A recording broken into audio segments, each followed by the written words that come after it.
The phantom slowly, gravely, silently approached. When it came near him, Scrooge bent down upon his knee, for in the air through which this spirit moved, it seemed to scatter gloom and mystery.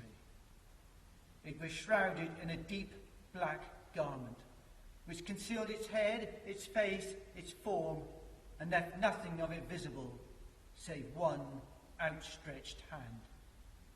He knew no more, for the spirit neither spoke nor moved. I am in the presence of the ghost of Christmas yet to come, a ghost of the future. I fear you more than any spectre I have seen. But as I know your purpose is to do me good, and as I hope to live to be another man from what I was, I am prepared to bear you company, and do it with a thankful heart. Will you not speak to me? It gave him no reply. The hand was pointed straight before them. Lead on, lead on. The night is waning fast, and it is precious time to me, I know. Lead on, spirit. They scarcely seemed to enter the city, for the city rather seemed to spring up about them. But there they were in the heart of it, on change amongst the merchants.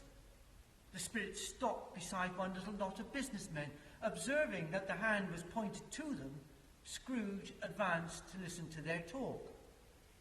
No, said a great fat man with a monstrous chin. I don't know much about it either way. I only know he's dead. When did he die? Inquired another.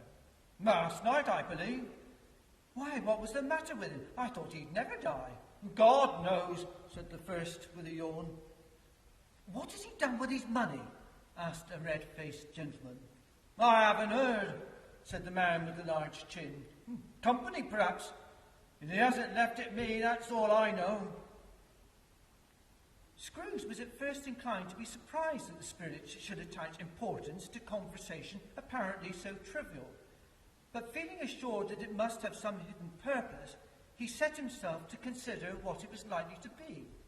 It could scarcely be supposed to have any bearing on the death of Jacob, his old partner, for that was past, and this ghost province was the future. He looked about in that very place for his own image, but another man stood in his accustomed corner, and though the clock pointed to his usual time of day for being there, he saw no likeness of himself among the multitudes that poured in through the porch. It gave him little surprise, however, for he had been revolving in his mind a change of life, and he thought and hoped he saw his newborn resolutions carried out in this. They left this busy scene and went into an obscure part of the town, to a low shop where iron, old rags, bottles, bones, and greasy offal were bought. A grey-haired rascal of great age sat smoking his pipe. Scrooge and the phantom came into the presence of this man, and just as a woman with a heavy bundle slunk into the shop. But she had scarcely entered when another woman, similarly laden, came in too, and she was closely followed by a man in faded black. After a short period of blank astonishment, in which the old man with the pipe had joined them, they all three burst into a laugh. Let the charwoman alone be the first, cried she who had entered first. Let the laundress alone be the second, and let the undertaker's man alone be the third. Oh, look here, old Joe, here's a chance. If we haven't all three met here without meaning it. You couldn't have met in a better place. You were made free of it long ago, and the other two ain't strangers. What have you got to sell? Half a minute's patience, Joe, and you shall see. What odds, then? What odds, Mrs. Dilber? Said the woman. Everyone knows that it's right to take care of themselves. He always did. Who's the worse for the loss of a few things like these? Not a dead man, I suppose. Mrs. Dilber, whose manner was remarkable for general propitiation, said, No, indeed, madam. If he wanted to keep him after he was dead, a wicked old screw, why wasn't he natural in his lifetime? If he had been, he'd have had somebody look after him when he was struck with death instead of lying gasping out his last there, alone by himself. It's the truest word that was ever spoken. It's a judgment on him. Oh, I wish it was a little heavier judgment, and it should have been. You may have depended upon it, if I could have laid my hands on anything else. Oh, the bundle, don't Joe, and let me know what the value of it is. Speak out plain, I'm not afraid to be the first, nor afraid for them to see it. Joe went down on his knees for the greater convenience of opening the bundle, and dragged out a large and heavy roll of some dark stuff. What do you call this? Bed curtains? Bed curtains. Oh, don't drop that all upon the blankets now. His blankets? Whose else do you think? He isn't likely to take cold without him, I dare say. You may look through that shirt till your eyes ache, but you won't find a hole in it, nor a threadbare place. It's the best he had, and a fine one too. They'd have wasted it by dressing him up in it, if it hadn't been for me.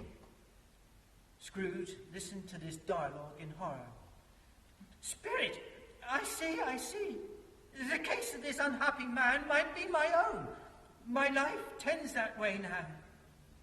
Merciful heaven, what is this? The scene had changed, and now he almost touched a bare, uncurtained bed.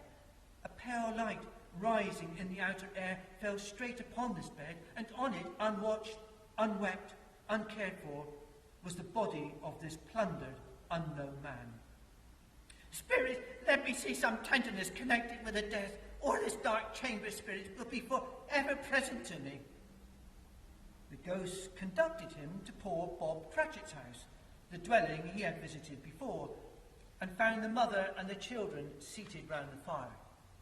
Quiet, very quiet. The noisy little Cratchits were as still as statues in one corner and sat looking up at Peter, who had a book before him. The mother and her daughters were engaged in needlework, but surely they were very quiet. And he took a child and set him in the midst of them. Where had Scrooge heard those words? He had not dreamed them. The boy must have read them out as he and the spirit crossed the threshold. Why did he not go on? The mother laid her work upon the table and put her hand up to her face. The colour hurts my eyes, she said. The colour? Ah, poor Tiny Tim. Oh, they're better now again. It makes them weep by candlelight, and I wouldn't show weak eyes to your father when he comes home for the world. Well, it must be near his time. Past it, rather, Peter answered, shutting up his book. But I think he has walked a little slower than he used these few last evenings, Mother. I have known him walk with Tiny Tim upon his shoulders very fast indeed. And so have I, cried Peter, often. And so have I, exclaimed another. So had all. But he was very light to carry, and his father loved him so that it was no trouble. When there is your father at the door. She hurried out to meet him, and little Bob and his comforter, he had need of it, poor fellow, came in. His tea was ready for him on the hob, and they all tried who should help him to it most. Then the two young Cratchits got upon his knees and laid each child a little cheek against his face, as if they said, "Don't mind it, Father.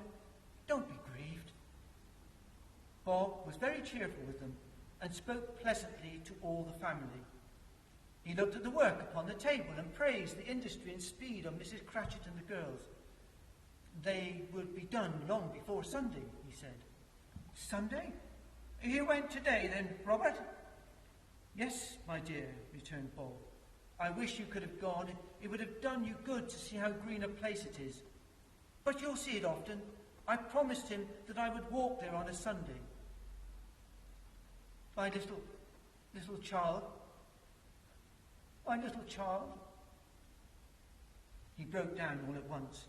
He couldn't help it. If he could have helped it, he and his child would have been farther apart, perhaps, than they were. Spectre, said Scrooge, something informs me that our parting moment is at hand. I know it, but I know not how. Tell me what man that was with the covered face whom we saw lying dead. The ghost of Christmas yet to come conveyed him to a dismal, wretched, ruinous churchyard. The spirit stood among the graves and pointed down to one. Before I draw nearer to that stone to which you point, answer me one question. Are these the shadows of things that will be, or are they shadows of the things that may be only? Still the ghost pointed downward to the grave by which it stood. "Men's courses will foreshadow certain ends, to which, if persevered in, they must lead. But if the courses be departed from, the ends will change. Say it is thus with what you show me." The spirit was immovable as ever. Scrooge crept towards it, trembling as he went, and following the finger, read upon the stone of the neglected grave his own name, Ebenezer Scrooge. "Am I that man who lay upon the bed? No, spirit! Oh, no, no, spirit, hear me! I am not the man I was. I will not be the man I must have been but for this intercourse. Why show me this if I am past all hope? Assure me that I yet may change these shadows you have shown me, and may be my altered life." For the first time the kind hand faltered. "I will honour Christmas in my heart, and try to keep it all the year. I will live in the past, the present, and the future. The spirits of all three shall strive within me. I will not shut out the lessons that they teach. Oh, tell me I may sponge away the writing on this stone." Holding up his hands in one last prayer to have his fate reversed, he saw an alteration in the phantom's hood and dress. It shrunk, collapsed, and dwindled down into a bedpost.